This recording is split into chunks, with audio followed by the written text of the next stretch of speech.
y más bien, adelante, don Hugo, doña Mariana, muchas gracias. Muchas gracias, buenas tardes.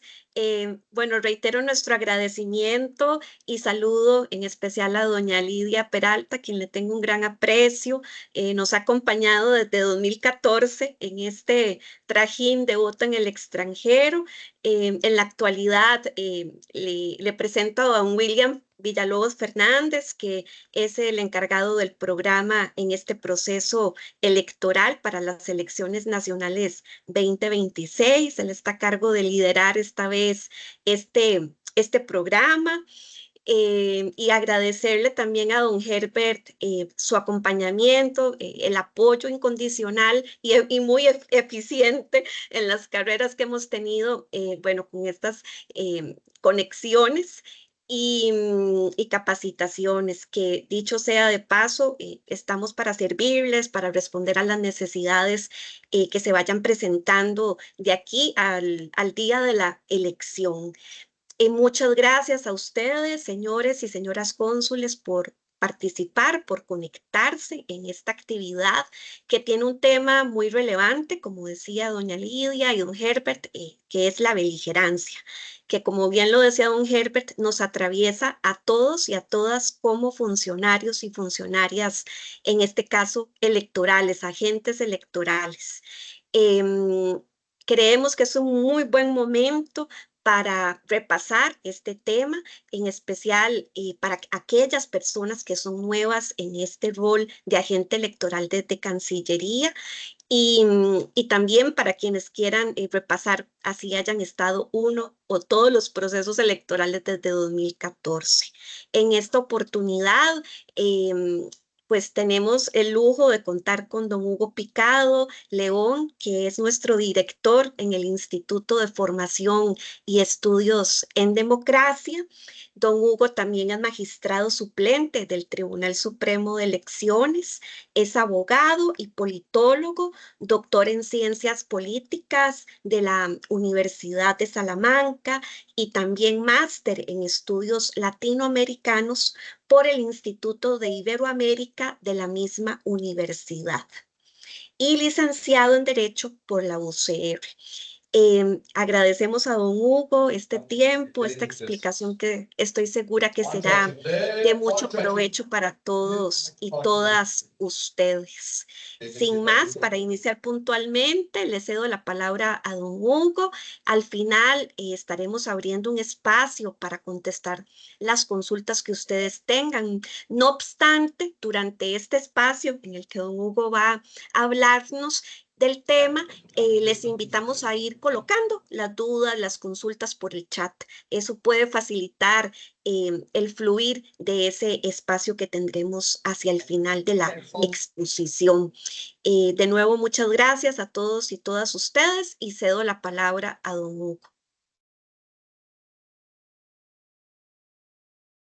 Muchas gracias, Mariana, por la presentación y de nuevo quiero agradecer a la viceministra, doña Lidia Peralta, a quien aprecio mucho, y a don Herbert Espinosa por todas las diligencias realizadas para tener estos dos conversatorios, el de ayer, el de hoy, con pues diferentes grupos de funcionarios consulares y sobre el mismo tema que es beligerancia política. Para mí es un honor en nombre del Instituto de Formación y Estudios en Democracia y pues también hago extensivo el saludo a ustedes de parte de doña Eugenia Zamora, magistrada presidenta del Tribunal Supremo de Elecciones y de los magistrados propietarios del tribunal. Bien, voy de inmediato a compartir pantalla para utilizar una presentación durante el periodo de exposición. Eh,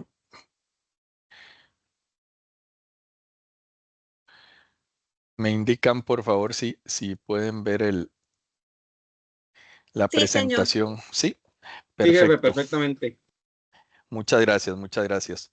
Bien, la exposición, en la exposición voy a tocar 6 temas. Voy a comenzar haciendo algunas acotaciones sobre el origen histórico de la beligerancia. En segundo término, me referiré a los preceptos constitucionales de autonomía, imparcialidad y libertad en la función electoral. En tercer lugar, me referiré a la regulación de la beligerancia política en la Constitución costarricense. En cuarto lugar, profundizaremos en la regulación legal de la beligerancia política. En quinto lugar, me referiré a algunos aspectos procesales de la beligerancia, muy general, nada más para que ustedes tengan idea de cómo se tramita una denuncia por beligerancia política. Y finalizaré con cita de alguna jurisprudencia del Tribunal Supremo de Elecciones sobre beligerancia política.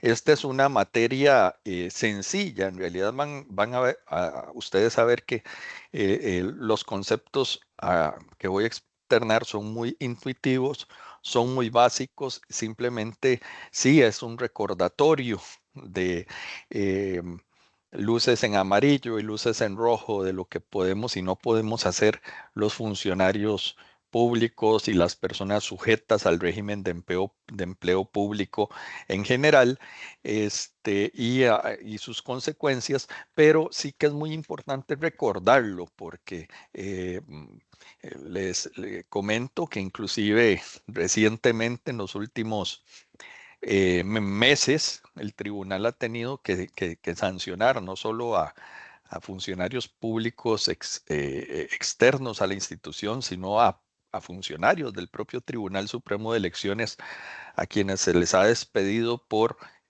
mera desatención, por no tener en cuenta que como funcionarios públicos estamos sujetos a un régimen particular de beligerancia política. ¿Cuál es el origen de esto? Bueno, primero, las dificultades de las democracias latinoamericanas para gestionar elecciones libres desde el siglo XIX, cuando América Latina se independiza del Imperio Español, hay desde la influencia de la Constitución de Cádiz un esfuerzo en Latinoamérica por empezar a construir una historia constitucional que refleje esos principios no solamente de la Constitución gaditana, sino también de la, en esos momentos reciente, Constitución de los Estados Unidos de América con todas sus influencias. Por una parte, ilustradas de libertad, igualdad, fraternidad, y de la influencia del parlamentarismo inglés, que ya a ese momento llevaba varios siglos de maduración desde, desde el siglo XIII, cuando se da se obliga al rey Juan Sin Tierra a firmar la Carta Magna.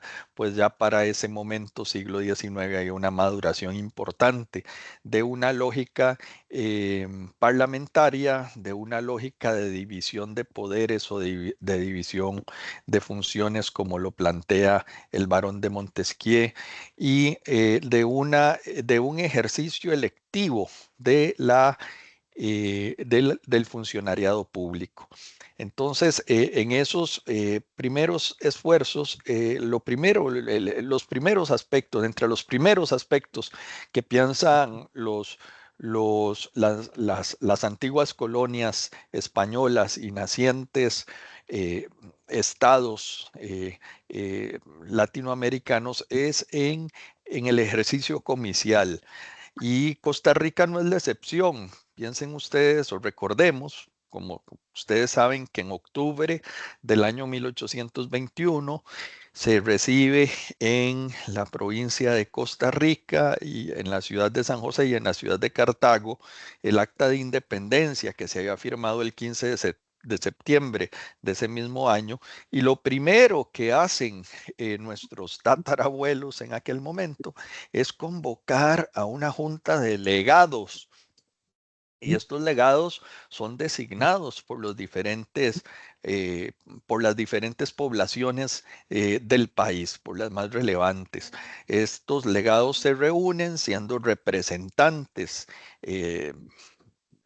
designados, electos en cada comunidad, y dictan en diciembre de ese mismo año nuestra primera constitución política, que fue el Pacto Social Fundamental Interino de Costa Rica, o Pacto de Concordia, como comúnmente se le conoce. Bueno, esta historia electoral del siglo XIX en América Latina en general fue muy accidentada, con constantes ejemplos de malos ejemplos de fraude electoral, malas prácticas de fraude electoral, y Costa Rica no fue ajena del todo a ese proceso. De hecho, todavía en la primera mitad del siglo XX, nuestro país experimenta en varias oportunidades casos de interferencia en las elecciones por parte de los poderes ejecutivos, queriendo favorecer a un determinado candidato, sea fuera por la vía de la continuidad electoral o fuera por la vía de la designación a dedo de un sucesor.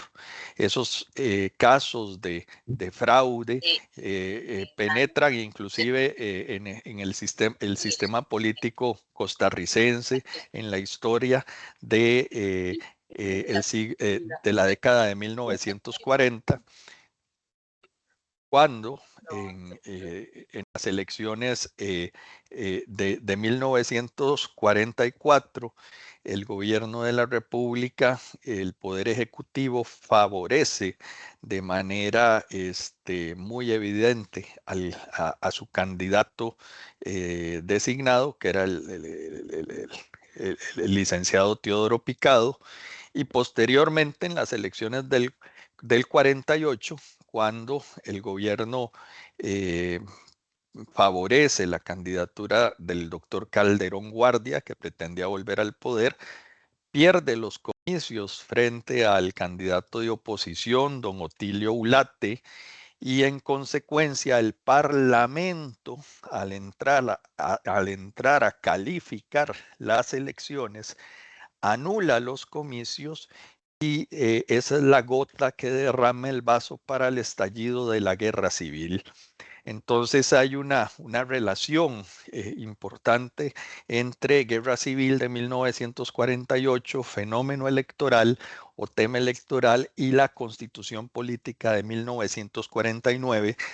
Pues una de las preocupaciones más imperiosas del constituyente del 49 fue dotar a nuestro sistema político de un régimen electoral que garantizara la independencia y la neutralidad de la función electoral, para que ella no estuviera manipulada por los gobiernos de turno, ni por los parlamentos, y mucho menos por los partidos políticos. Y es de esa manera que se crea, mediante disposición constitucional, al Tribunal Supremo de Elecciones, tomando algunas ideas previas de reformas electorales de la década de 1920, los ejemplos de Perú, de Chile, de Uruguay y de Cuba, que para la década de 1940 tenía el código electoral más avanzado de Iberoamérica. Y esas ideas se plasman en nuestra Constitución, creando un organismo electoral que se coloca en cuanto a garantías y seguros al mismo nivel de los demás, de los poderes clásicos del Estado, del Ejecutivo, del Legislativo y del Judicial, estableciendo en la práctica un organismo electoral con rango de poder del Estado y denominándolo no solamente Tribunal Superior de Elecciones, sino Tribunal Supremo de Elecciones, dotándole de la última palabra en materia electoral, para de esa manera garantizar que la independencia y la neutralidad de la función electoral. En este ejercicio constituyente, donde además se tiene el acierto de colocar al registro civil dentro de la estructura del Tribunal Supremo de Elecciones, de dotarle de garantías para el ejercicio independiente y neutral de la administración electoral y de la justicia electoral, dotándole de la última palabra en materia electoral, se recoge una figura que había aparecido en nuestra historia constitucional 2 décadas antes. En la década de 1920 aparecen en los sistemas uruguayo y costarricense la figura de la beligerancia política. Y es el dato comparado del que podemos hacer uso. La figura de la beligerancia es una figura realmente extraña en el derecho electoral comparado. No existen referentes en las democracias europeas ni en las democracias anglosajonas, y en el caso latinoamericano, en la región latinoamericana, solamente Costa Rica y Uruguay tenemos este modelo que responde en buena medida a ese devenir histórico que produce o que genera la inquietud en la década de 1920 de incorporar en el marco de la Constitución de 1871 esta figura de la beligerancia política, y en nuestro constituyente de 1949 el empeño, la decisión de mantener la figura. ¿En qué se basa o cuáles son los bastiones, los paradigmas o las premisas del diseño constitucional alrededor de la beligerancia? Quisiera señalar 4 ideas básicas. La primera de ellas es que la participación política es un derecho fundamental. Podemos entenderla también como un derecho humano. Es un derecho fundamental, implícito e indispensable en toda democracia. Es decir, no podemos hablar de democracia sin que se consagre el derecho a la participación política y se establezcan garantías para el derecho a la participación política. La participación política es un concepto amplio, pero su expresión más patente y más definitiva es el derecho al sufragio como ejercicio comicial, como ejercicio electoral. El derecho al sufragio tiene 2 dimensiones. El derecho al sufragio activo es el derecho a elegir. El derecho al sufragio pasivo es el derecho a ser electo. Siendo la participación política un derecho fundamental, un derecho humano también protegido en instrumentos internacionales, como por citar un solo ejemplo, el Pacto de San José, lo cierto es que limitar o regular la participación política solo puede hacerlo la propia Constitución política o la ley. Esto es lo que en derecho público se conoce como el principio de reserva de ley. Se dice en términos jurídicos, el régimen de los derechos fundamentales es exclusivo de ley o es materia de ley. ¿Qué quiere decir esto? Que cuando exista o se defina un derecho como derecho fundamental, es decir, como un derecho básico consagrado por la Constitución política o como un derecho humano, limitar o regular ese derecho solo puede hacerlo la propia Constitución o la ley de la República. ¿Por qué esto? Porque la Constitución es emitida por una Asamblea Nacional Constituyente que refleja el consenso básico de una sociedad en cuanto a su ordenamiento estructural, y la ley porque toda ley proviene de la Asamblea Legislativa. Cuando hablamos de código electoral, estamos hablando de una ley de la República. El Tribunal Supremo de Elecciones no dicta leyes, el Tribunal Supremo de Elecciones solo las aplica. Quien dicta las leyes es el órgano representativo del Estado que tiene competencia exclusiva para dictar leyes en un Estado de derecho, como lo es el Parlamento. Segunda idea, el Estado debe mantener neutralidad frente a las distintas tendencias políticas. Esto por una razón histórica. Las democracias europeas y las democracias anglosajonas son culturalmente lejanas a la experiencia latinoamericana del siglo XIX y de la primera mitad del siglo XX, y que lamentablemente en algunos países perdura hasta avanzado ya el siglo XXI, que es la de poderes ejecutivos interviniendo en política electoral para favorecer a sus candidaturas. Esta forma de actuar, que es autocrática, que es propia de un sistema no democrático, es lo que quiere evitarse mediante la disposición constitucional de la neutralidad del Estado frente a las tendencias políticas. Es decir, la organización de las elecciones y el juzgamiento de las elecciones no debe hacerse con criterio político electoral, no debe hacerse para favorecer a ninguna candidatura en particular, sino que se debe regir por criterios técnicos e independientes. En tercer lugar, tercer premisa, la función pública debe ser ejercida de manera imparcial.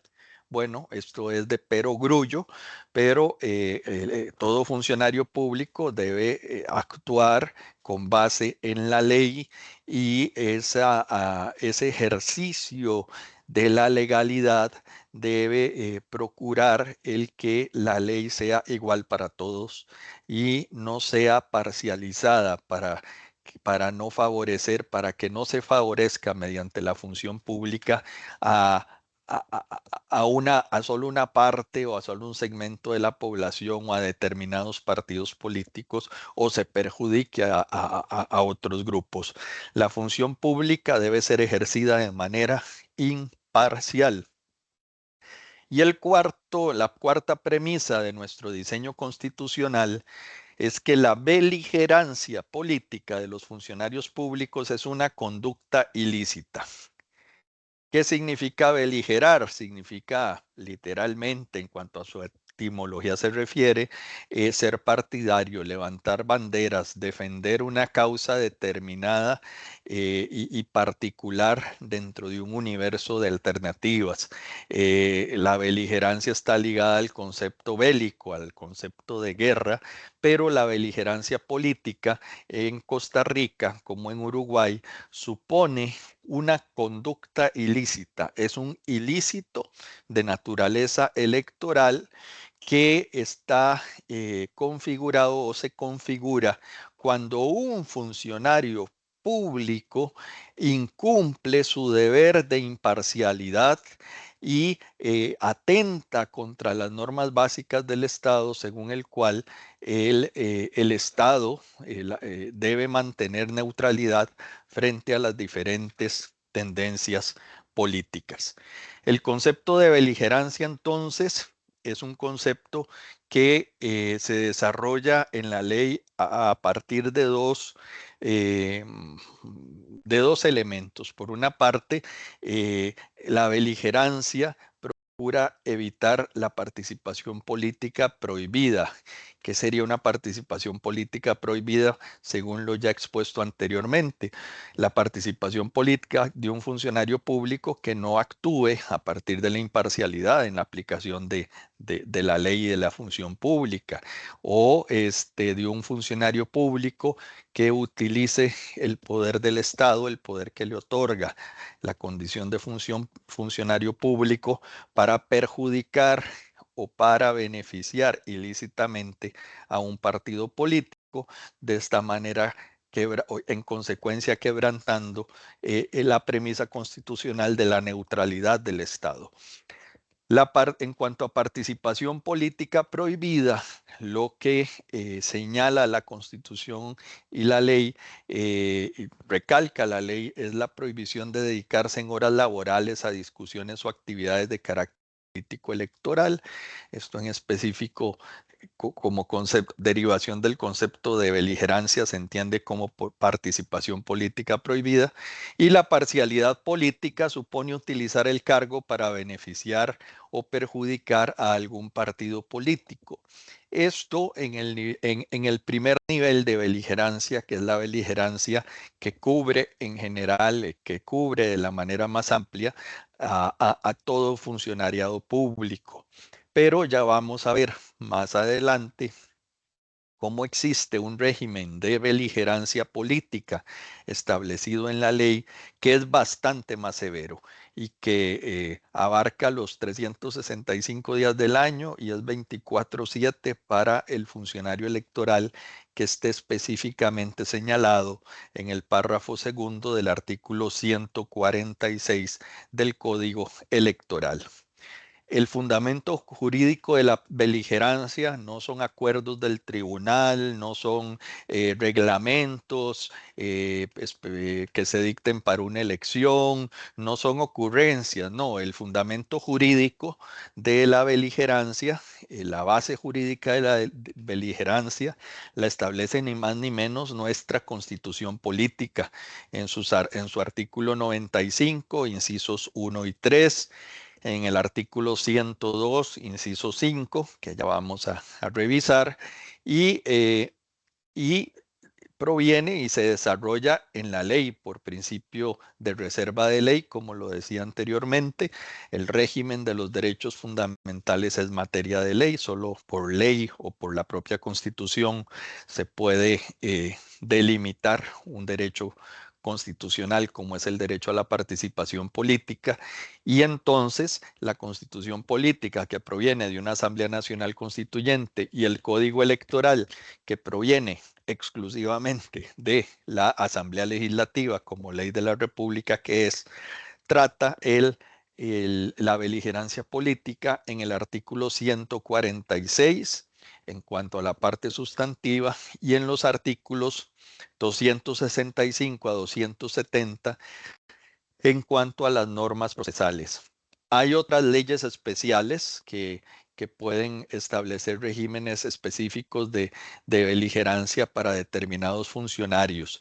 Y esto lo encontramos en leyes orgánicas, en leyes de instituciones públicas descentralizadas, o en leyes, pero en cualquier caso en que se establezca una limitación al derecho a la participación política, esa limitación debe estar establecida por ley, no puede ser dispuesta por ninguna norma inferior a la ley, como sería un reglamento, un estatuto no legal o cualquier otro tipo de norma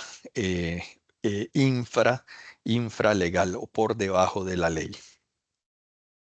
Vamos a la Constitución Política, ya que el régimen jurídico proviene de la propia Constitución. ¿Qué es lo que dice la Constitución? Y quise citar textualmente las normas constitucionales que hablan de autonomía, de independencia y de imparcialidad que rige a la función pública en cuanto a la organización electoral. El artículo 95 de la Constitución dice lo siguiente: la ley regulará el ejercicio del sufragio de acuerdo con los siguientes principios. Y noten que es la Constitución la que habla de principio, es decir, es un principio constitucional. ¿Cuáles son esos principios constitucionales con base en los cuales la ley debe regular el ejercicio del sufragio? Inciso 1, primer principio: autonomía de la función electoral. Autonomía es otra manera de referir a la independencia y a la imparcialidad de la función electoral que, por las razones históricas expuestas, era obvio que estaba en la mente de nuestro constituyente de 1949 el procurar romper con una historia de intervencionismo del poder ejecutivo o del poder legislativo sobre la gestión de las elecciones y sobre las decisiones electorales. El otro principio, inciso tercero del artículo 95 constitucional, garantías efectivas de libertad, orden, pureza e imparcialidad por parte de las autoridades gubernativas. ¿Qué se pretende entonces? Que la función electoral sea autónoma. ¿Por medio de qué se logra eso en concreto? De la creación de un Tribunal Supremo de Elecciones que organiza, dirige y vigila los actos relativos al sufragio, incluyendo a todas las personas que no trabajando en el Tribunal Supremo de Elecciones realizan función electoral. Y las garantías de libertad, orden, pureza e imparcialidad es el otro principio y que se refiere a las autoridades gubernativas, es decir, las autoridades de gobierno por constitución política, por principio constitucional, deben mantener su imparcialidad y deben respetar la libertad, el orden y la pureza. Esas garantías efectivas son puestas en manos, como veremos más adelante, del propio Tribunal Supremo de Elecciones, porque el artículo 99 de la Constitución señala que la organización, es decir, la gestión de las elecciones y su dirección, y la vigilancia de los actos relativos al sufragio, dice el texto constitucional, corresponden en forma exclusiva al Tribunal Supremo de Elecciones, el cual goza de independencia en el desempeño de su cometido. Del tribunal dependen los demás organismos electorales. Noten ustedes como la función electoral es más amplia de lo que hace el tribunal. El tribunal organiza y dirige las elecciones, pero ¿quién hace las elecciones? Las elecciones las hace el elector. Cada persona costarricense que, convocada por el Tribunal Supremo de Elecciones, acude el día de los comicios a las juntas receptoras de votos a ejercer el sufragio. Entonces, al final, las elecciones las hace el elector. Para que el elector haga las elecciones es requisito que haya candidaturas. ¿Quiénes forman las candidaturas? La misma ciudadanía organizada en partidos políticos con un régimen muy amplio de libertad, se inscriben en partidos políticos, se inscriben candidaturas y se realizan los comicios. Este ejercicio ciudadano, que es el más amplio que existe en las sociedades contemporáneas como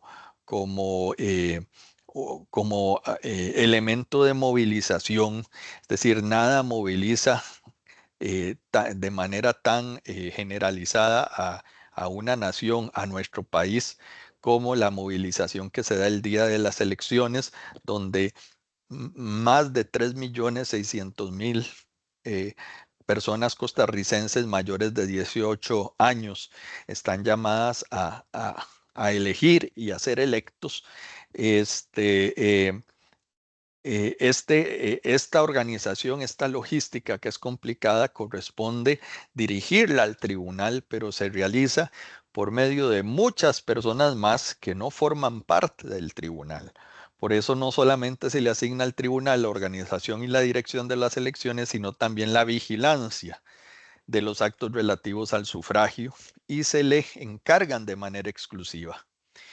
Y termina señalando el 99, del tribunal dependen los demás organismos electorales, dejando claro que aparte del tribunal hay otros organismos electorales, el registro civil, las juntas receptoras de votos, y hay una serie de agentes electorales ajenos a la propia estructura del tribunal inclusive, que son objeto de esa vigilancia por medio del tribunal. Un ejemplo de esta independencia que procura establecer el constituyente y garantizar el constituyente en lo que se refiere a la actuación del Tribunal Supremo de Elecciones tiene que ver con el otorgar inclusive al Tribunal Supremo de Elecciones la función de dictar con respecto a la fuerza pública las medidas pertinentes para que los procesos electorales se desarrollen en condiciones de garantías y libertad irrestrictas.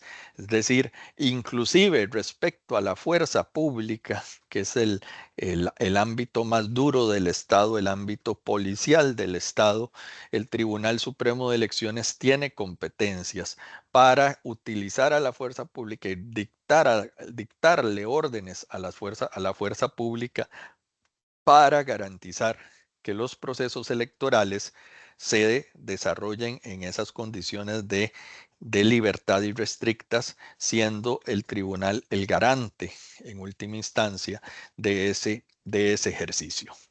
Ahora vayamos ya directamente a la norma constitucional que establece el Instituto de la Beligerancia. Y para ello citamos el artículo 102 de la Constitución Política en su inciso 5, y aquí se los transcribo literalmente.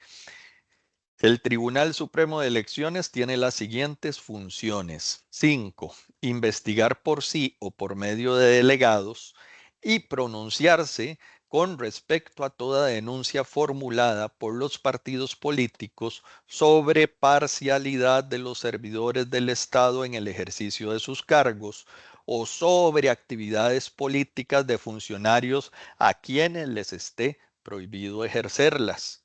La declaración de culpabilidad que pronuncie el tribunal será causa obligatoria de destitución e incapacitará al culpable para ejercer cargos públicos por un periodo no menor de 2 años, sin perjuicio de las responsabilidades penales que pudieran exigírsele. No obstante, bueno, se agrega la Constitución, si la investigación practicada contiene cargos contra el presidente de la República, ministros de gobierno, ministros diplomáticos, contralor y subcontralor generales de la República o magistrados de la Corte Suprema de Justicia, el tribunal se concretará a dar cuenta a la Asamblea Legislativa del resultado de la investigación. Bueno, sobre la norma constitucional notemos varios aspectos. Primero, claro, evidente, la beligerancia política tiene un sustento constitucional.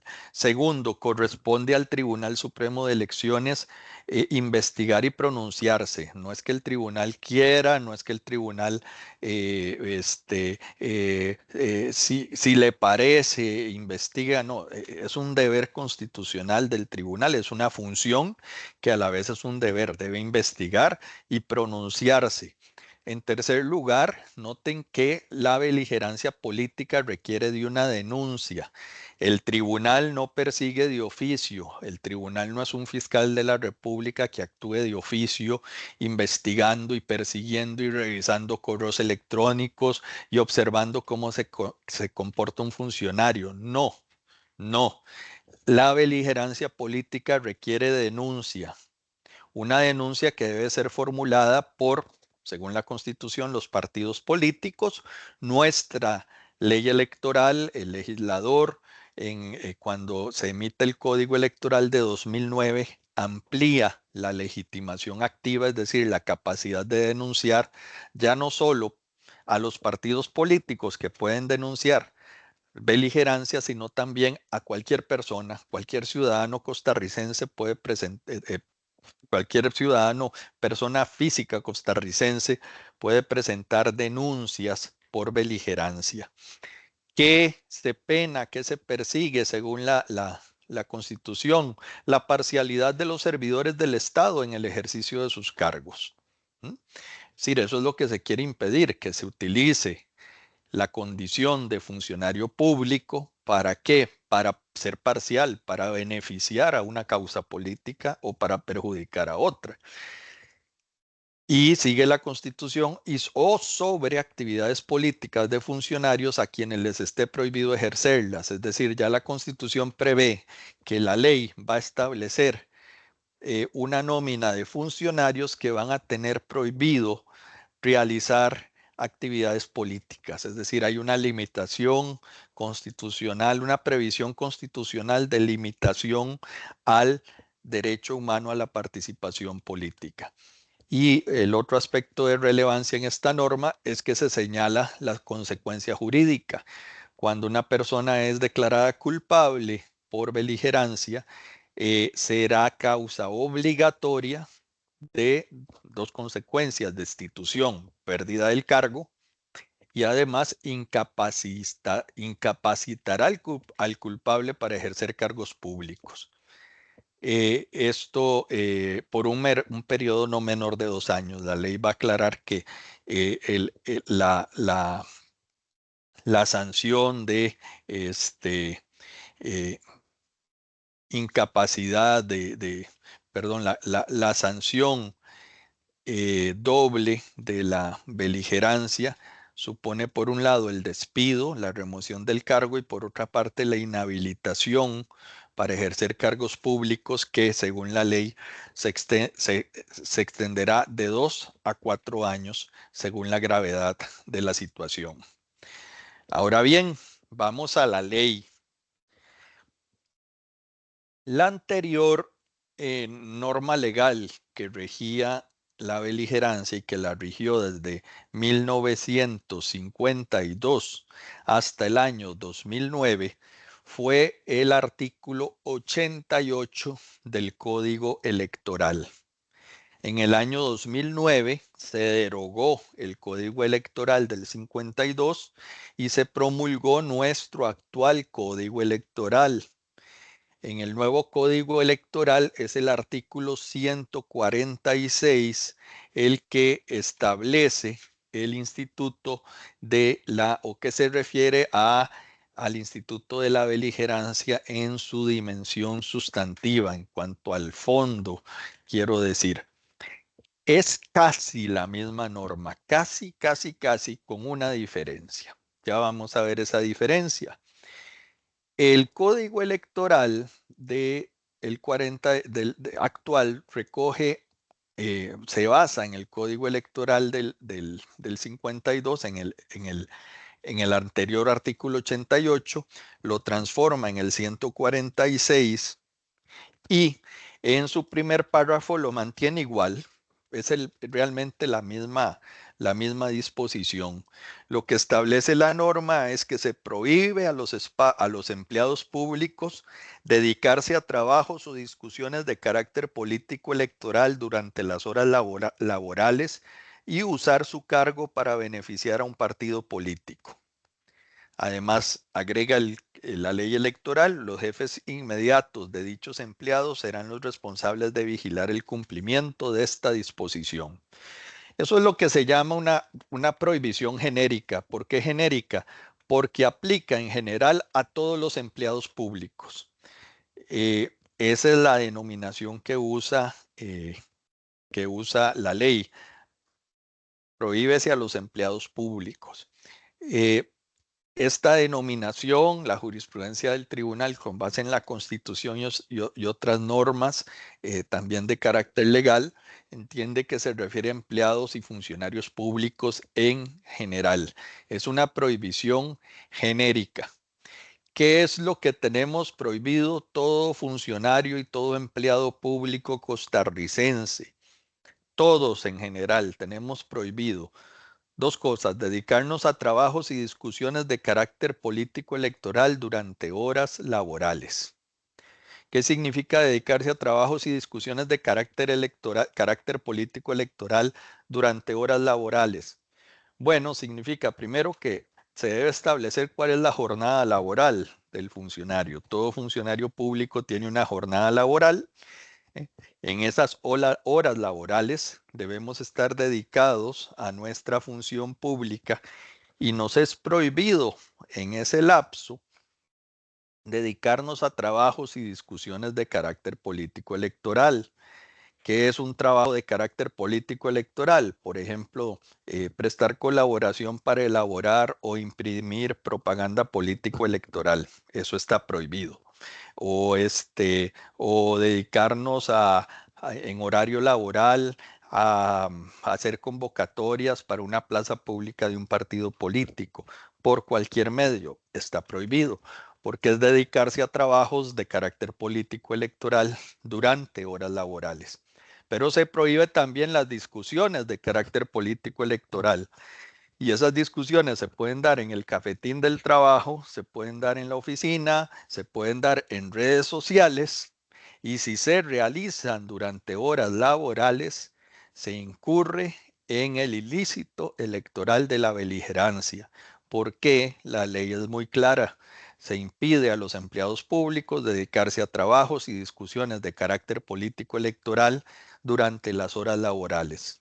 Primera prohibición. Segunda prohibición, y usar su cargo para beneficiar a un partido político. Se parece, pero es algo diferente. Usar el cargo es usar de la autoridad que tengo como funcionario electoral o de los bienes que tengo a disposición como funcionario electoral para beneficiar a un partido político. Y esto puede darse inclusive fuera de horas laborales. Cualquier funcionario público que después de su jornada laboral se quede en su oficina y utilice su computadora para hacer beligerancia, utilice la computadora institucional para participar en actividades de carácter político electoral, cuidado, puede estar beligerando. Cualquier funcionario que después de hora laboral utilice la impresora institucional para imprimir panfletos de carácter político electoral, está beligerando. Cualquier funcionario que un fin de semana fuera de hora laboral utilice un vehículo institucional para transportarse una actividad de carácter político electoral o para transportar personas o bienes con una finalidad político electoral, está beligerando. Esa es la prohibición genérica. Sobre esto no hay cambio entre el Código Electoral de 1952, artículo 88, párrafo primero, y el actual Código Electoral de 2009, artículo 146, párrafo primero. Ahora vamos a la derecha de la pantalla. Este es el famoso párrafo segundo y párrafo tercero del artículo 146.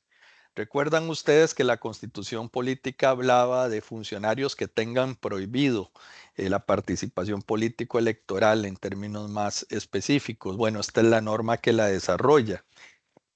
Y lo primero que hace el artículo es hacer un listado de funcionarios y funcionarias que tienen una prohibición absoluta o especial.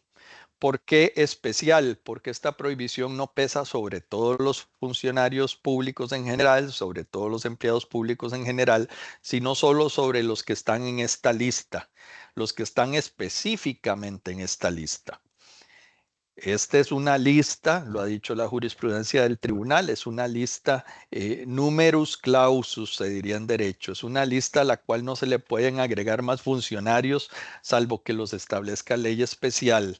Es una lista que solo puede ser establecida por ley, que no es extensiva, porque supone el nivel máximo de limitación en cuanto a la participación política. Y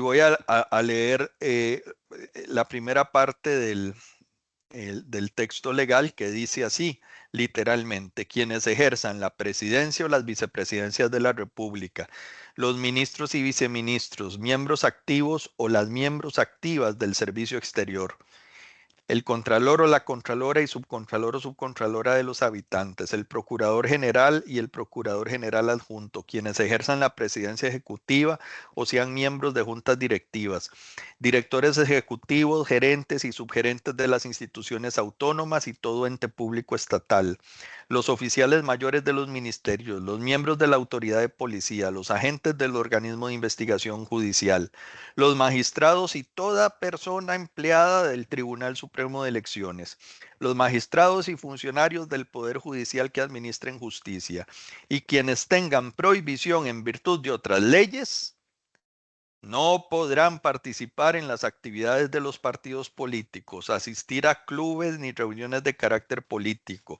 utilizar la autoridad e influencia de sus cargos en beneficio de los partidos políticos, colocar divisas en sus viviendas o vehículos, ni hacer ostentación partidista de cualquier otro género.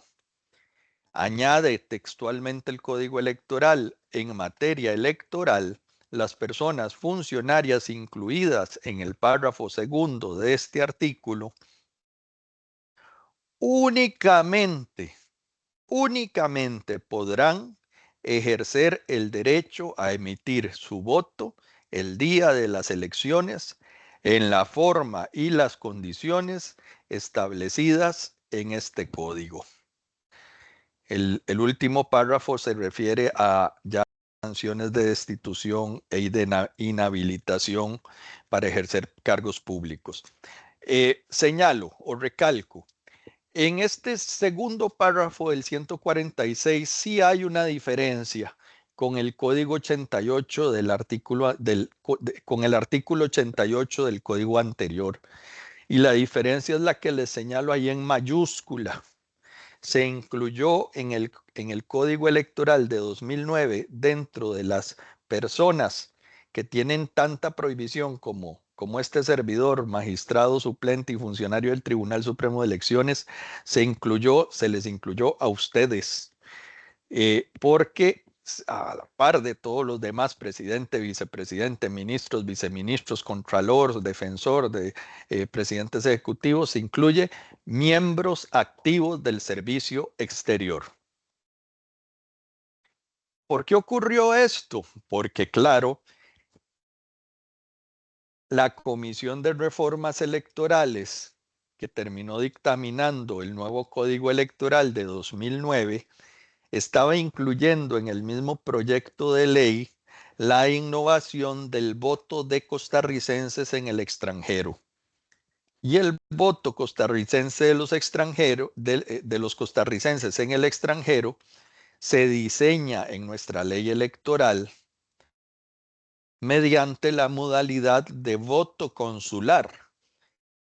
El costarricense en el extranjero tiene la posibilidad de votar en las elecciones presidenciales mediante la emisión del sufragio en las sedes consulares del país, con lo cual el legislador entiende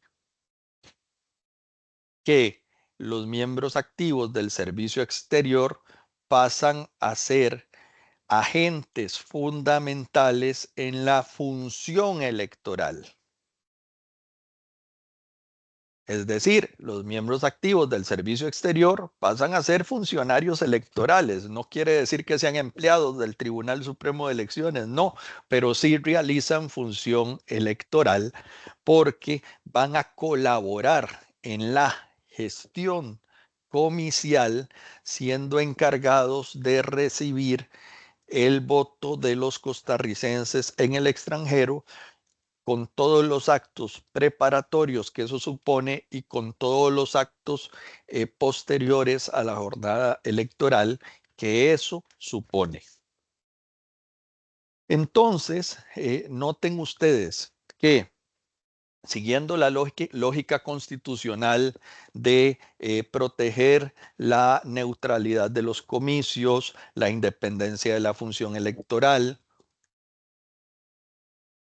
y garantizar la imparcialidad y la neutralidad del Estado y del gobierno en cuanto al ejercicio de la función comicial, hay una serie de funcionarios, hay una lista cerrada de funcionarios que estamos sujetos a un régimen mucho más estricto que la prohibición genérica.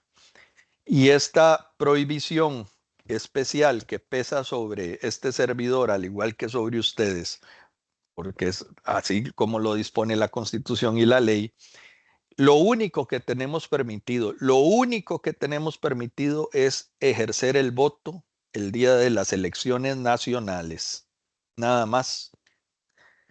Entre los funcionarios que el Tribunal Supremo de Elecciones tuvo que despedir siendo funcionarios del registro civil de nuestra propia institución, fueron dos funcionarios, dos personas que que por ignorancia, por desatención, por lo que se quiera, fueron a participar en una convención abierta de un partido político, emitieron el sufragio. Eso está prohibido, es beligerancia política, no podemos hacerlo. ¿Por qué? Porque todo empleado del Tribunal Supremo de Elecciones está sujeto a la prohibición especial. Lo mismo, estimados amigos, que las personas miembros activos del servicio exterior. Recalco, las personas funcionarias con prohibición absoluta, que es esta prohibición especial del artículo 146 del Código Electoral, únicamente tenemos permitido votar el día de las elecciones organizadas por el tribunal, elecciones presidenciales y legislativas y de las elecciones municipales. Nada más, cualquier otra actividad política, cualquier otra forma de participación política significaría incurrir en el ilícito de beligerancia política. Entonces, para ir haciendo ya una síntesis y acotar unas ideas más, esto es un repasito de lo que hemos dicho. La beligerancia es una denuncia contra una persona funcionaria que participe en actividades político-electorales en el ejercicio de sus cargos o cuando le esté prohibido ejercerlas. Según la ley, la beligerancia la puede denunciar los partidos políticos o cualquier persona física por escrito, con hechos, pruebas y ante el Tribunal Supremo de Elecciones. No proceden denuncias anónimas. ¿Por qué? Porque la Constitución y la ley pretenden también proteger al funcionario de denuncias calumniosas o de denuncias malintencionadas. Entonces, quien denuncie debe identificarse, debe hacerlo por escrito, debe hacerlo personalmente o autenticado por abogado o puede firmarlo digitalmente, debe aportar los hechos, las pruebas, la relación circunstanciada del hecho que se considera beligerante, debe identificar claramente a la persona a la que se acusa y debe hacerlo ante el Tribunal Supremo de Elecciones. ¿Y a quién se puede denunciar? A toda persona funcionaria, de elección popular o no, ad honorem o no. Tomemos en cuenta nuevamente la doble dimensión de la beligerancia. A las personas empleadas públicas en general se les puede denunciar por usar su cargo para beneficiar a un partido político o por dedicarse a trabajos o a discusiones de carácter político electoral en hora laboral, es decir, en jornada laboral. Sobre nosotros y ustedes, sobre los funcionarios cubiertos por el párrafo segundo, los funcionarios enunciados por el párrafo segundo del artículo 146, se nos puede denunciar por conductas 24/7 los 365 días del año, en cualquier momento, y nos puede denunciar cualquier persona. Un familiar, un amigo o una persona que no sea amiga o una persona que nos lleva a tirria, que nos quiere causar un daño, cualquiera puede denunciar y estamos sujetos a ese régimen los 365 días del año, 24/7. Se sanciona la parcialidad política cuando el funcionario beneficia a un partido político sacando provecho de la autoridad o la influencia de su cargo. Se prohíbe la participación política de estos funcionarios en dos regímenes, si es un empleado público en sus horas laborales, pero si es un funcionario público de los indicados en el párrafo segundo del 146, en cualquier momento, cualquier actividad prohibida que no sea el ejercicio del voto, en cualquier momento es denunciable. Las consecuencias, ya lo mencioné, pero lo pongo aquí para que sea más claro, y esta es la luz amarilla que debemos tener en cuenta. La consecuencia es gravísima porque supone, según la Constitución política, despido, es decir, remoción del cargo, y además inhabilitación para ejercer cargos públicos de 2 a 4 años, según la ley. Ya para ir también casi llegando al final de nuestra exposición, quería señalarles muy rápidamente que en los artículos 265 a 270 del Código Electoral se establece el trámite de las denuncias. Tiene que haber siempre una denuncia presentada ante el Tribunal Supremo de Elecciones. Esta denuncia va a ser conocida por la sección especializada para su valoración de admisibilidad. Si hay motivo para ello, se ordena la investigación a la inspección. Se ordena una investigación que realiza la inspección electoral, se devuelve el expediente y será la sección especializada compuesta por 3 magistrados suplentes los que resuelvan en primera instancia. La persona afectada puede apelar la resolución de la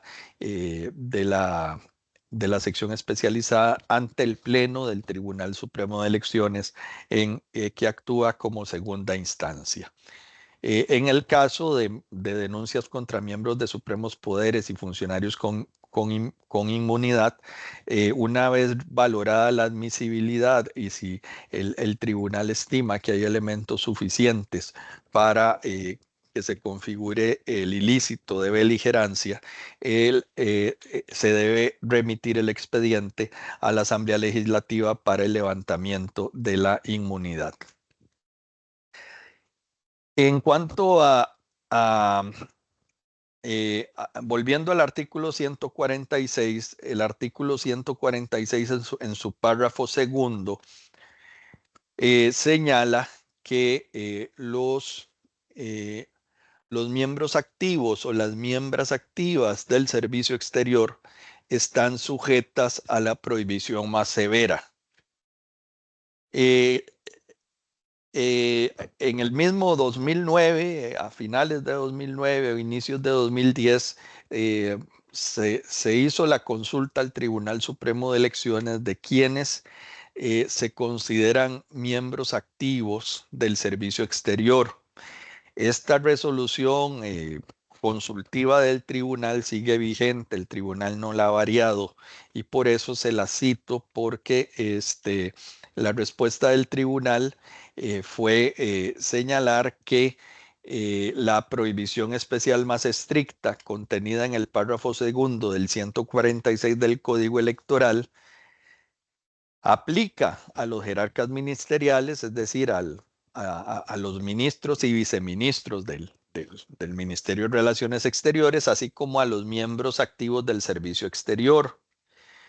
De conformidad con los artículos 1, 7 y 9 del Estatuto de Servicio Exterior de la República, el tribunal entiende que son miembros activos del servicio exterior los funcionarios nombrados para desempeñar sus tareas en alguna de las representaciones en el extranjero. ¿A partir de cuándo? A partir del momento en que son nombrados. En el momento en que una persona sea nombrada, aunque todavía no haya salido de Costa Rica, pero si ya fue nombrada para desempeñar sus tareas en alguna de las representaciones en el extranjero, le cabe esta prohibición. Entonces, si el funcionario es nombrado para desempeñar sus funciones fuera del país, es considerado para efectos electorales y de beligerancia miembro activo del servicio exterior. Por ende, no pueden participar, dice el tribunal, en actividades de los partidos políticos, asistir a clubes ni reuniones de carácter político, utilizar la autoridad o influencia de los cargos en beneficio de los partidos, colocar divisas en sus viviendas o vehículos, ni hacer ostentación partidista de cualquier otro género.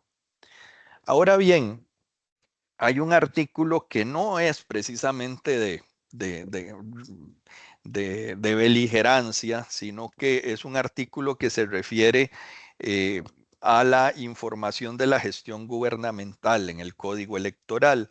Es el artículo 142. Ese artículo prohíbe a las instituciones del Poder Ejecutivo, a la administración descentralizada y a las empresas del Estado, así como a las alcaldías y los consejos municipales, literalmente difundir, que se prohíbe difundir mediante cualquier medio de comunicación, y así lo dice la ley, mediante cualquier medio de comunicación, información publicitaria relativa a la obra pública realizada a partir del día siguiente de la convocatoria a elecciones nacionales y hasta el propio día de las elecciones. Esta es una norma legal que ya estaba incluida en el Código Electoral de 1952, se le había incluido por medio de reforma, así lo había establecido la Asamblea Legislativa, y esta misma norma la Asamblea Legislativa en el año 2006 la mantiene en el texto legal y agrega: quedan a salvo de esta prohibición las informaciones de carácter técnico científico que resulten indispensables e impostergables, por referirse a aspectos relacionados con la prestación de servicios públicos esenciales o por emergencias nacionales. Las publicaciones contrarias a lo dispuesto en esta ley harán incurrir a los funcionarios responsables en el delito de desobediencia y beligerancia política previa resolución del Tribunal Supremo de Elecciones. Recientemente, el Tribunal Supremo de Elecciones hizo ver a las instituciones públicas, como siempre se hace, siempre antes de una elección se le recuerda al Poder Ejecutivo, a la administración descentralizada, a las empresas del Estado, alcaldías y consejos municipales, que esta disposición legal está vigente. Y simplemente les dice: mire, ahí hay una ley, recuerden no incumplir esta ley porque hay consecuencias penales y de beligerancia que sobrevendrían en caso de que las instituciones difundan mediante cualquier medio de comunicación información publicitaria relativa a la obra pública realizada. En esta oportunidad, la única innovación que introduce el tribunal al comunicar y recordar esta norma es que cuando la ley dice mediante cualquier medio de comunicación, no importa que el medio de comunicación sea pago o sea gratuito, con lo cual las redes sociales de las instituciones no pueden ser canales para difundir información publicitaria relativa a la obra pública realizada. ¿Por qué? Porque es un principio constitucional que el gobierno y que el Estado se comporte de manera imparcial, y para garantizar eso se establece el Instituto de la Beligerancia. Finalmente, si quisieran profundizar, repasar los conceptos que aquí he explicado, les invito a que visiten la página web del tribunal, ingresen ahí a la pestaña de publicaciones y van a encontrar nuestras publicaciones, que son todas gratuitas, son descargables a cualquier dispositivo móvil, y entre ellas van a encontrar este librito, que es un librito en realidad bastante fácil de leer, es muy pequeño, lo llamamos cuadernos de la serie para entender, y este se dedica a la beligerancia política. Pueden ingresar a él también mediante este código QR y bajar pues esa publicación como varias decenas, encontrarán varias decenas de publicaciones que venimos haciendo desde el Instituto de Formación y Estudios en Democracia desde hace 15 años, porque pues el IFET no es otra cosa que el Tribunal Supremo de Elecciones en su función académica y de investigación. Dejo de compartir y volvemos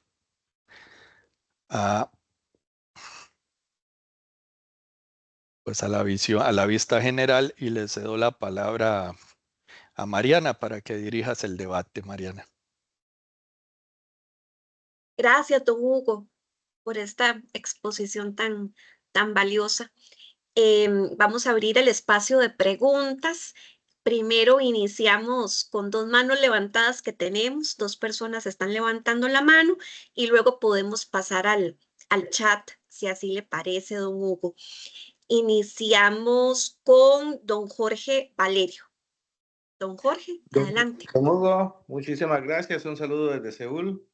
No es la primera vez que nos encontramos escuchando estos temas, así que gracias de nuevo por su claridad.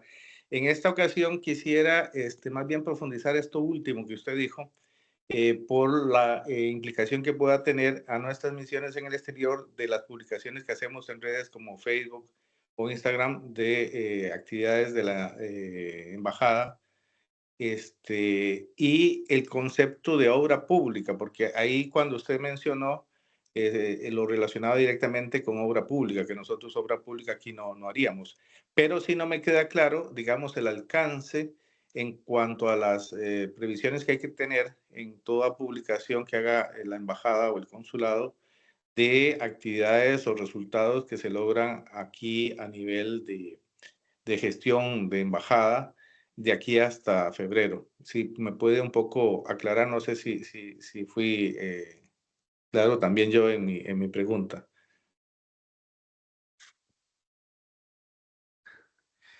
Gracias, don Jorge. Un saludo cordial, un placer verlo por esta vía. Y sí, la limitación que establece la ley, es una limitación de ley, es que se prohíbe a las instituciones difundir mediante cualquier medio de comunicación. El tribunal ha aclarado que eso incluye inclusive páginas web de las instituciones, información publicitaria relativa a obra pública realizada a partir del día siguiente de la convocatoria de elecciones y hasta el propio día de las elecciones.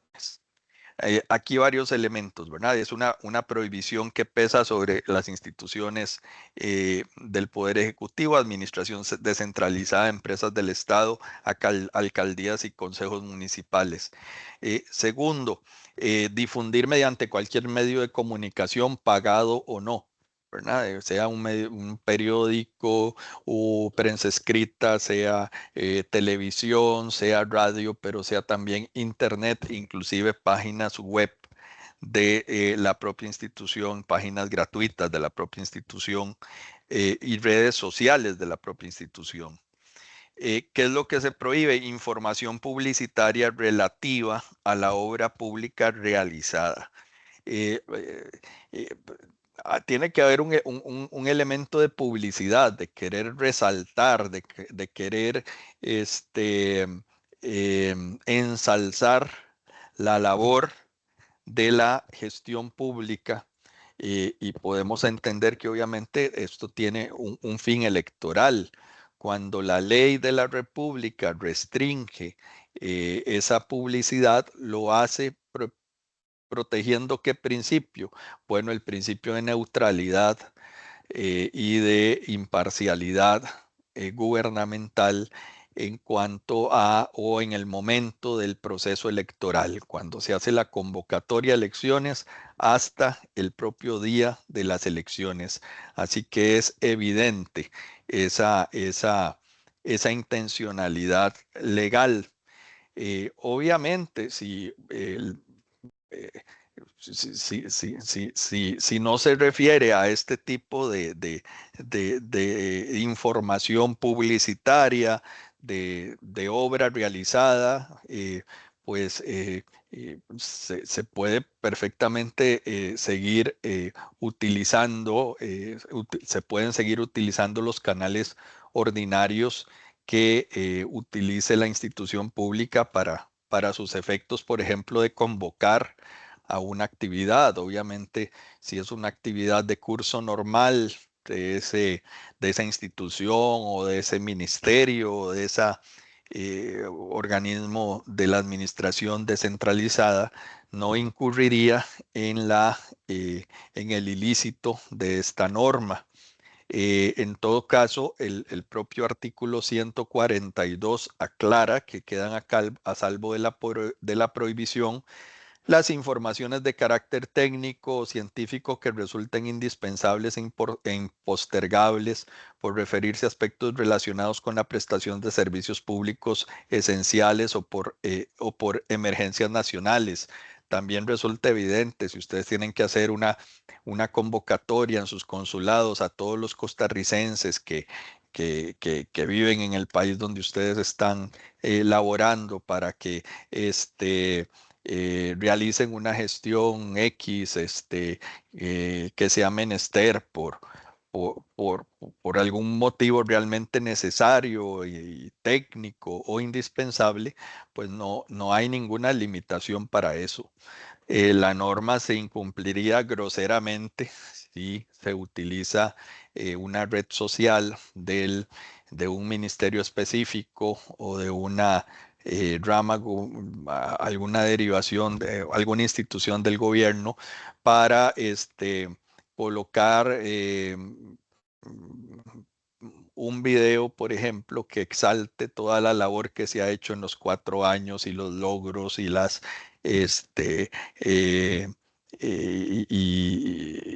y ensalzar la imagen del gobierno con fines publicitarios, que eso es lo que claramente prohíbe la norma.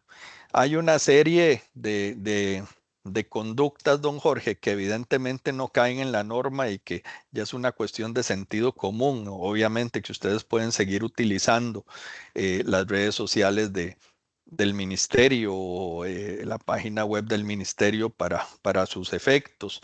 Hay otras en que evidentemente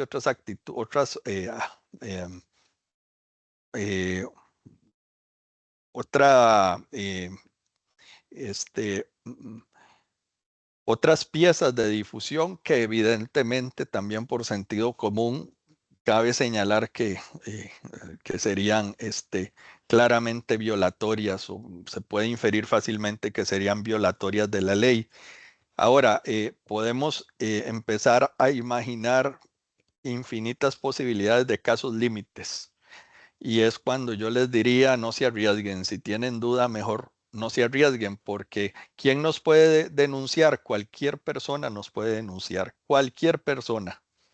Desde un compañero hasta un subalterno, desde una persona que me la tiene jurada, desde un hater, estas personas que están en redes sociales buscando siempre pues ofender y cualquier persona puede denunciarnos, ¿verdad? Entonces, cuando tengan duda, enciendan luz amarilla, ¿verdad? ¿No? Piénsenlo 2 veces antes de publicar algo en los canales de institucionales, ¿verdad? Que es básicamente la restricción. Ahora, como nosotros, ¿verdad? Y se los decía ayer a los compañeros de ustedes en esta misma charla, pues resulta que en esto estamos iguales, Mariana y yo, a todos ustedes, porque la ley nos coloca en el mismo artículo y con el mismo rango de prohibición.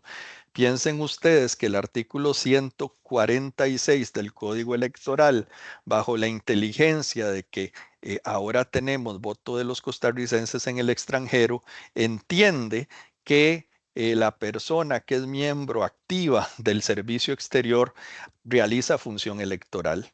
Es un agente electoral con todas sus características.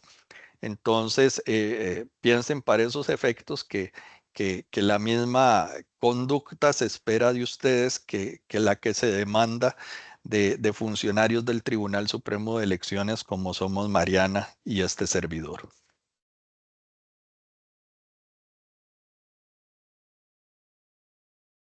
Muchas gracias a don Jorge y a don Hugo. Seguimos con don Guillermo Rojas.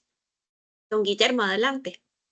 Sí, muchísimas gracias. Un gusto saludarlo, señor magistrado Hugo Picado. Es un placer y muchas gracias por esta explicación tan clara y de mucho valor para los funcionarios públicos y en este caso aquellos que somos diplomáticos de carrera o funcionarios que hemos estado tanto en el servicio exterior y en mi caso actualmente en el servicio interno de la Cancillería.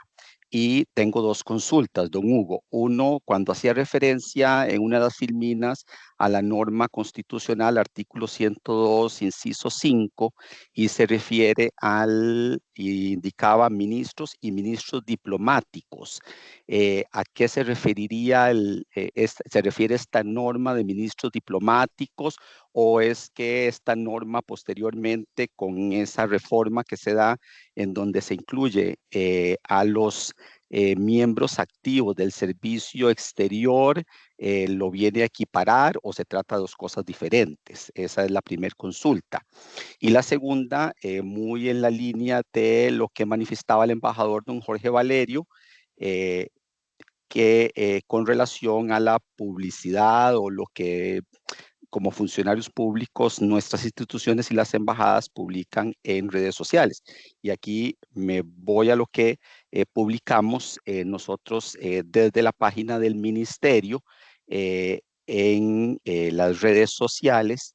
Y específicamente, bueno, yo estoy actualmente designado en la Dirección de Cooperación Internacional, y existen, cada vez que tenemos una visita de una autoridad del exterior, normalmente emitimos un comunicado de prensa o hacemos alguna publicación para redes sociales sobre los logros de la sesión de trabajo liderada por nuestros jerarcas. Y en ellos normalmente se hace énfasis en resaltar logros de algún proyecto de cooperación, algún programa de cooperación que va implícito sobre logros que se han trabajado durante la administración de turno bajo liderazgo de los jerarcas en ese momento. Entonces, se podría continuar haciendo estos comunicados de prensa, o ya en este caso, porque viene a publicitar, a ensalzar la labor liderada por uno de nuestros jerarcas, en producto de una reunión oficial de una autoridad del exterior, o no se podría, o por el contrario, es más bien un tema de utilizar un lenguaje más neutral, un lenguaje más participativo, por decirlo algo, en esas comunicaciones. Y esto también porque cuando tenemos la visita de esa autoridad del exterior y que viene para resaltar algún logro en un programa de cooperación, ellos también desean que trabajemos un comunicado conjunto que lo van a publicitar en sus países que nos está otorgando una cooperación. Entonces, si me puede aclarar un poco al respecto, si es posible, o no entraría ahí del alcance de esta norma del Código Electoral 142. Muchísimas gracias, espero no haber sido muy amplio en la consulta. Gracias, don Hugo. No, gracias a usted, don Guillermo, un saludo también. En cuanto a su primer pregunta, el artículo 102 constitucional, inciso 5, mantiene exactamente la misma redacción que en 1949. No ha sido reformada la norma.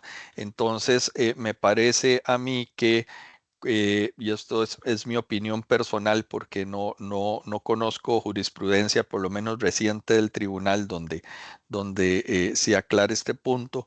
Cuando se refiere en ese caso a ministros de gobierno, pues es claro que están también recogidos en el Código Electoral en el artículo 88 del Código Electoral de 1952, así como en el artículo 146 vigente. Cuando habla de ministros diplomáticos, creo que es una denominación que habría que ubicarla en su momento histórico, ¿verdad? Habría que ver históricamente en 1949 qué se entendía por ministro diplomático. Ahora, como el régimen de los derechos constitucionales bien establecido por la ley, y como ahí sería necesaria una interpretación jurídica, lo que le puedo decir es que el tribunal sí ha considerado en su jurisprudencia, ha aclarado en consultas provenientes del propio Ministerio de Relaciones Exteriores, que las personas sujetas a beligerancia son las personas que ocupen el cargo de ministro, de viceministros y las personas que sean miembros activos del servicio exterior, tal y como se señala en la resolución de 2010 que les cité. Esa sería pues mi respuesta en cuanto a esa consulta. En cuanto a la segunda consulta, don Guillermo, a mí se me encenderían las alarmas, siendo uno de ustedes, si en el momento en que exalte logros y publicite logros, ¿verdad? Yo creo que ahí hay que encender alarmas, ahí hay que tener cuidado, porque sí podemos entrar en colisión con la ley.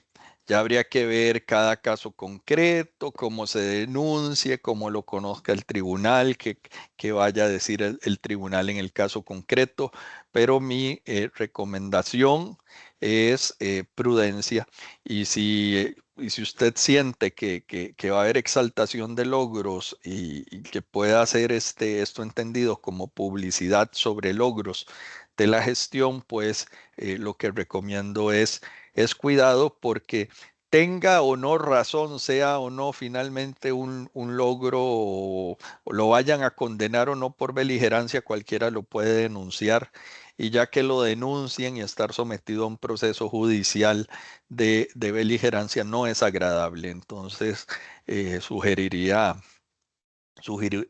prudencia en lo que sean casos límite. Gracias, don Guillermo. Muchas gracias. A usted las gracias. Y por último, don Hugo, con la mano levantada, tenemos a doña Amareli, y luego pasamos al chat, si le parece. Aquí vamos. Doña Amareli.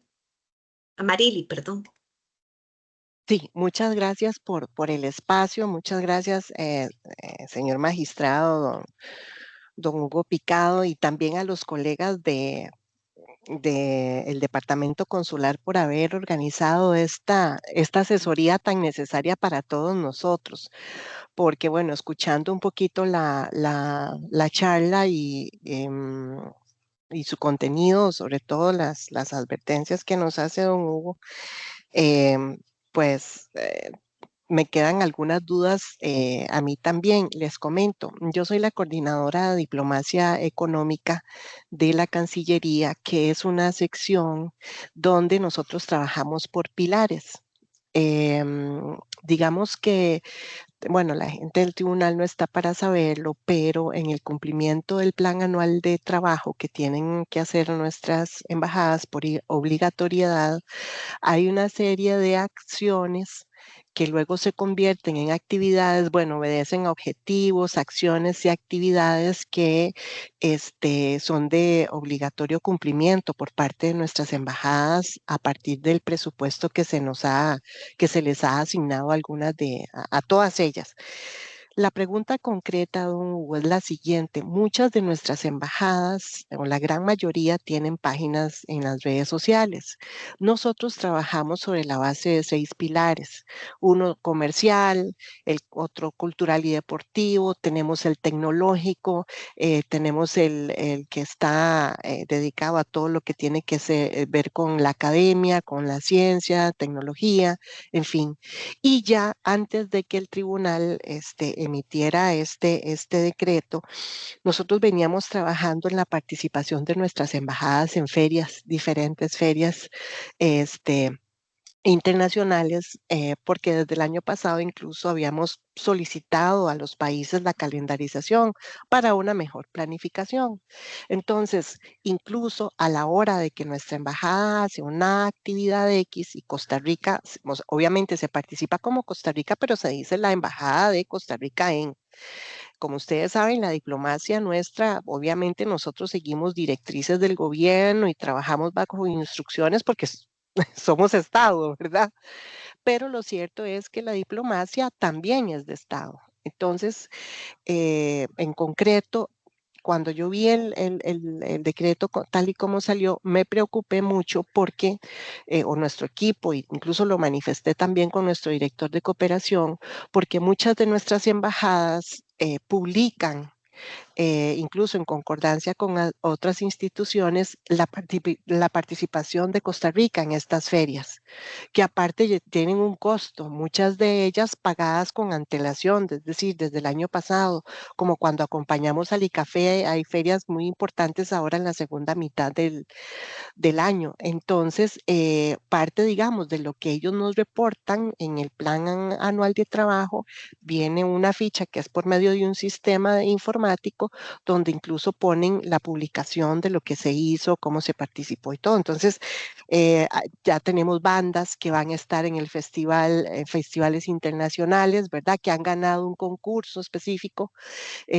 para estar ahí, dígase, por decirles algo, el de las flores de Pasadena, el 1 de enero, y cosas que van en esa tónica, ferias de robótica, en fin, don Hugo nos hablaba del sentido común, pero sí nos preocupa porque de alguna u otra manera, pues nuestras embajadas, tenemos que hacer el punto de referencia desde dónde se hizo la feria, en fin, y nos preocuparía mucho que esto no pudiera tener algún tipo de visualización, sobre todo porque si es así y si es tan estricto y tan genérico, sí tendríamos nosotros entonces en ese caso que tomar las medidas del caso para que la evaluación de nuestras embajadas cambie rotundamente, porque no van a contar con este factor de la publicación. Hay otros, y esto lo transmito como de verdad, como preocupación, porque nosotros tenemos destinos donde hay embajadas y donde la diplomacia económica cuesta mucho poderla sacar adelante, dígase un punto de referencia como Israel, como Bolivia, como ahora Rusia, ¿verdad? Donde nuestros colegas hacen grandes esfuerzos para poder cumplir con ese plan de trabajo, pero que a veces la herramienta que existe es el Facebook de la embajada, ¿verdad? Para poder dar difusión y publicidad. Lo mismo cuando hay convocatorias de la Sinfónica Nacional, que nuestras embajadas nos ayudan mucho. Hay capacitaciones que incluso nosotros mismos damos porque las ferias tecnológicas a veces son muy caras y hay que pagar participación. Y cuando se logra un espacio de Costa Rica, pues es un espacio donde todos ganamos, ¿verdad? Independientemente del color político que cada quien tenga. Y obviamente al tener los diplomáticos una disciplina y una línea, pues sí, tratamos siempre como de que los comunicados digan lo que tienen que decir y se difunda lo que se tiene que difundir. Entonces yo sí quería expresar esta inquietud, ¿verdad? Porque representamos 47 ventanas en el exterior y ocupamos también tener claridad nosotros para poder orientar de la mejor manera. Y perdónenme si me extendí en mi comentario, pero sí quería transmitirles esta preocupación. Muchas gracias.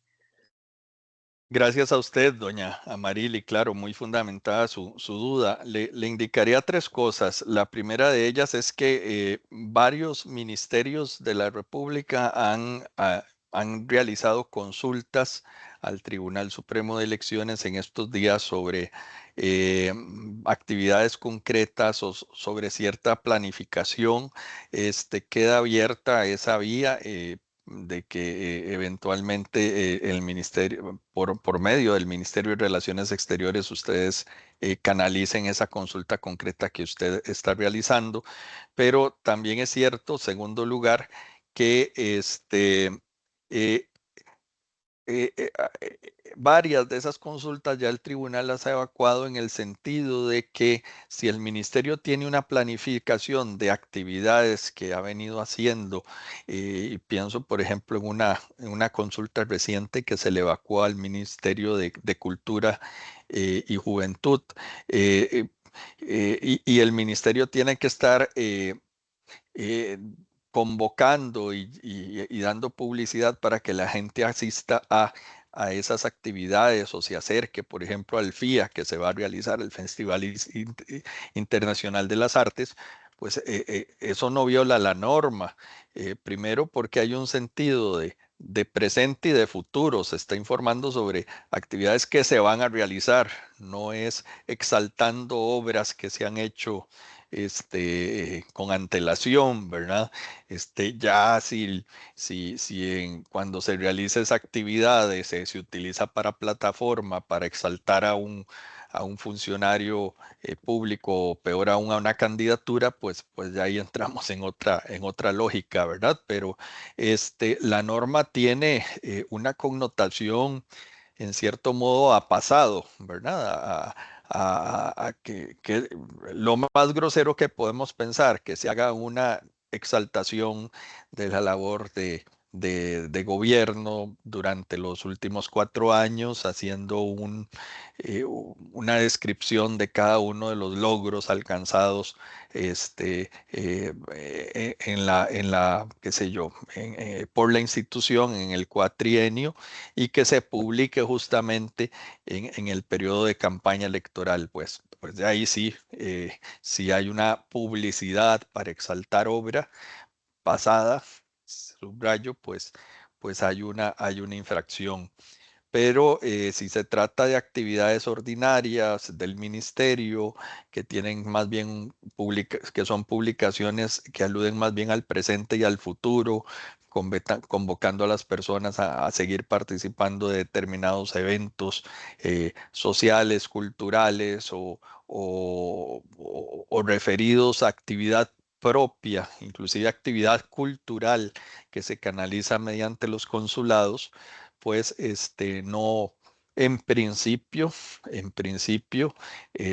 no parece infringir la norma. Sí hay algunas connotaciones que a ustedes les hace dudar, porque puede sí ser interpretado como una exaltación de, de la obra pública realizada. Pues ahí de nuevo yo sugeriría prudencia, y para terminar de evacuar cualquier duda, queda abierta la posibilidad de que vía ministerio se haga la consulta concreta al Tribunal Supremo de Elecciones si esa actividad lesiona o no lo dispuesto por el artículo 146 del Código Electoral, perdón, por el 142 del Código Electoral. Muchas gracias por las respuestas. A usted, doña Marily, para servirle. Muchas gracias. Don Hugo, tenemos 3 preguntas por el chat. ¿Gusta que se las lea o prefiere leerlas usted? Creo, Mariana, que aquí las puedo ver, las puedo ir leyendo Perfecto. y respondo con mucho gusto. Gracias. Don Sami Araya pregunta si las denuncias tienen caducidad. Bueno, esa es una buena pregunta, y no tengo una respuesta clara. La ley no establece una caducidad, ni la prescripción de la conducta de beligerancia, por lo cual, en caso de que se fuera a discutir, el tribunal tendrá que valorarlo, y tendrá que aplicar normas generales de derecho, porque en materia de beligerancia política no hay una norma sobre caducidad y prescripción de la conducta. Doña Chara Duncan pregunta ¿qué se entiende por beneficiar o perjudicar a algún partido político? Una persona en San José que en horas no laborales trabaja en alguna campaña incurre en beligerancia. ¿Sería beligerancia colaborar con la redacción de planes de gobierno? Bueno, doña Chara, sería beligerancia si quien colabora en horas no laborales con una campaña, o quien colabora en la redacción de un plan de gobierno, está señalado o está incluido dentro de la categoría de los funcionarios con prohibición absoluta, es decir, de los funcionarios públicos del párrafo segundo del artículo 146. Sería beligerancia política, clarísimo, porque claro, redactar planes de gobierno o trabajar en alguna campaña es beligerancia para ese funcionariado. Pero si no está en el párrafo segundo, si es, por ejemplo, de un funcionario de planta del Ministerio de Relaciones Exteriores que no es miembro activo del Servicio Exterior, ni es el ministro, ni son los viceministros, pues fuera de horario laboral puede colaborar con un partido político. Tiene pleno derecho a la participación política electoral, salvo dos asuntos que tiene prohibidos. Número uno, utilizar su cargo para beneficiar a un partido político, por ejemplo, utilizar la computadora institucional, las redes institucionales, las impresoras de la institución, los vehículos de la institución para beneficiar a un partido político, eso es beligerancia, o dedicarse en horas laborales, en la jornada laboral, a trabajos o discusiones de carácter político electoral. Eso es beligerancia. Y eso es lo que se entiende por beneficiar o perjudicar a algún partido político. La ley tiende a hablar más de beneficiar a un partido político, pero el tribunal en su jurisprudencia desde hace muchas décadas ya ha aclarado que que perjudicar a un partido político es una manera indirecta de beneficiar a otros, ¿verdad? Yo puedo beneficiar a, a la a la Liga Deportiva Alajuelense expulsando a un jugador de Saprissa, o puedo beneficiar a la liga no pitando un gol realizado en offside, ¿verdad? Yo puedo beneficiar y perjudicar, puedo beneficiar a un partido político haciendo un trabajo en beneficio de ese partido político, o puedo beneficiar a ese partido político también serruchándole el piso a sus contendientes. Por eso beneficiar a un partido o perjudicar a algún partido político es un concepto bastante amplio. En realidad, la participación política prohibida es la que realice el empleado público en general en horas laborales o utilizando su cargo y los bienes del Estado que tiene a su disposición para eso, para generar algún beneficio o colaborar con algún partido político. Y desde luego, en el caso de los funcionarios del párrafo segundo del Código Electoral, lo único que podemos hacer, lo único que nos está permitido es votar el día de las elecciones. Hay otra consulta que es de mi querido amigo y excompañero de colegio, don Pablo Valverde Borges. Bueno, a ser honesto, él es un poquito menor que este servidor. Él era compañero de mi hermano David, yo era compañero de su hermano Adolfo, pero pregunta mi querido y recordado Pablo Valverde, ¿podría por favor explicar la razón por la cual se aplica a ministros diplomáticos el procedimiento de levantamiento de inmunidad del 270 del Código Electoral? Los diplomáticos no tienen inmunidad respecto del Estado a la cual representan. Creo que ya esa pregunta la contesté, porque la norma que habla de ministros diplomáticos es norma constitucional, el 102 de la Constitución Política en su inciso quinto, y es una norma que yo creo que en esa denominación, habría que estudiarlo, pero puedo presumir que es una denominación obsoleta, ¿verdad? Es una denominación propia de 1949.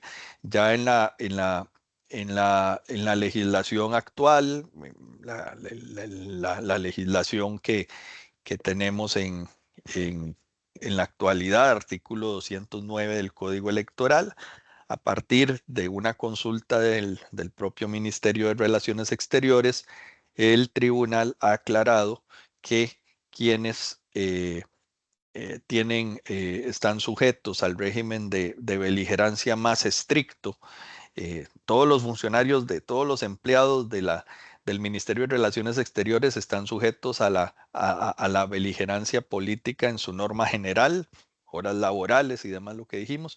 Los que están sujetos al régimen más estricto, que solo permite votar el día de las elecciones, son ministros, viceministros y miembros activos del servicio exterior. Esa denominación de ministros diplomáticos, don Pablo, habría que estudiarlo un poquito haciendo arqueología jurídica para entender qué era lo que tenía en mente el constituyente de 1949 cuando utilizó esa esa denominación. Y a ver.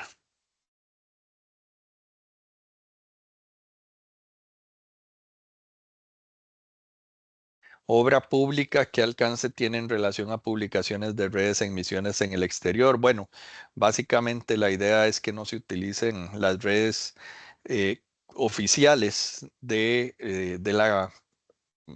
consulado o de la Cancillería para exaltar la obra realizada a partir de la red pública, de la cosa pública, de los bienes públicos y de la función pública, ¿verdad? Esa es la limitación de ley. Creo que esas son las que logro ver. No sé si hay alguna otra consulta, Mariana. No, señor, esa es la última consulta. Agradecerles, yo creo que hemos llegado al final, don Hugo. Muchas don gracias. Herbert, agradecerles al Departamento Consular por el apoyo, a la señora viceministra, también por la iniciativa de incorporar a funcionarios y funcionarias del cuerpo diplomático de Cancillería. Estamos para servirles en lo que vayan necesitando, adicional al plan de capacitación electoral para cónsules y en todo lo que les podamos colaborar. Estamos en la mejor disposición y más bien muy agradecidos y agradecidas por este rol tan importante que cumplen ustedes en colaboración y como agente más del Tribunal Supremo de Elecciones, de parte del Instituto de Formación y Estudios en Democracia. Muchas gracias por esta participación. Realmente nos complace ver que tanto ayer como hoy se conectó muchas personas y eso es muy satisfactorio y agradecemos. Muchas gracias, que tengan una bonita tarde o el resto del día desde donde estén y quedamos cordialmente a las órdenes. Más bien gracias a ustedes, don Hugo, y gracias a doña Mariana por esta capacitación, esta oportunidad. Y recuerden que en el exterior, si un cónsul se enferma, los que quedan son el embajador y otro diplomático. Entonces era necesario ampliarlo. Así se lo planteamos a la señora magistrada presidenta en su momento. Muchas gracias. Muchas gracias. Un abrazo, saludos. Un abrazo, gracias. Gracias. Muchas gracias. Saludos cordiales. Muchas gracias. Buenas tardes. Muchas gracias. Buenas tardes.